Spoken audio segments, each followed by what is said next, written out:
India এক match হাতে রেখে সিরিজ জিতে নিল। এক ম্যাচ হাতে রেখে সিরিজ জিতেছে, শ্রীলঙ্কাকে 7 উইকেটে ম্যাচ হারাই দিয়েছে।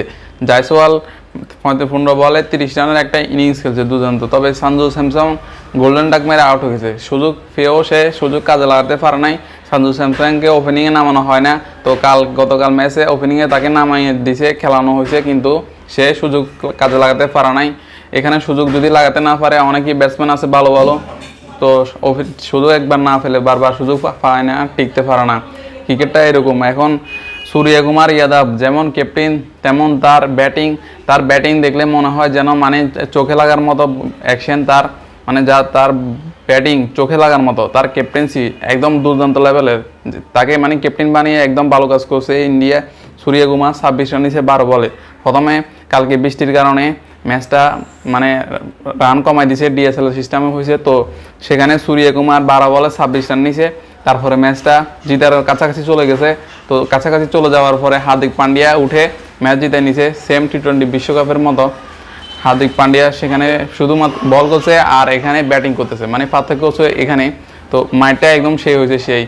হার্দিক পান্ডিয়া উঠে ম্যাচটা জিতে দিছে। আস্তে করে শ্রীলঙ্কা হেরে গেল সিরিজ। এক ম্যাচ হাতে রেখে জয় ইন্ডিয়ার। তো আরেক ম্যাচ হারালে একদম হোয়াইট ওয়াশ করে ছাড়বে শ্রীলঙ্কাকে। মনে তো হচ্ছে হোয়াইট ওয়াশ শ্রীলঙ্কাকে করেই দিবে। শ্রীলঙ্কার যে অবস্থা, যে আর ইন্ডিয়ার বোলিং মানে দুর্দান্ত লেভেলের। তাদের বোলিংয়ে তাণ্ডবে ব্যাটসম্যানরা টিকতে পারে না। শ্রীলঙ্কার ব্যাটসম্যানরা মানে টোটালি টিকতে পারে না। গতকাল ম্যাচেও রান নিছে মাত্র 161 রান। 161 রান নিছে, 9 উইকেট শেষ তাদের।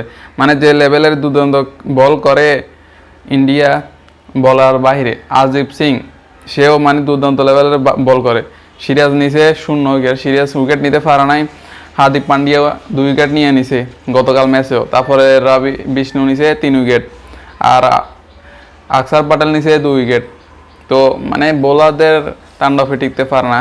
শ্রীলঙ্কার ব্যাটসম্যানরা গত প্রথম ম্যাচে ভালো খেলছে, কিন্তু কালকের ম্যাচে সেটাও করতে পারে নাই, ভালো খেলতে পারে নাই। তো তাদের ব্যাটসম্যানরা কুশাল ফেরারা নিছে 53 রান 36 বলে 53 রান নিছে। তারপরে নিশানাকা নিছে 32 রান।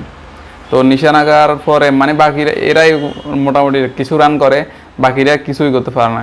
কুশাল মান্ডি 26 রান।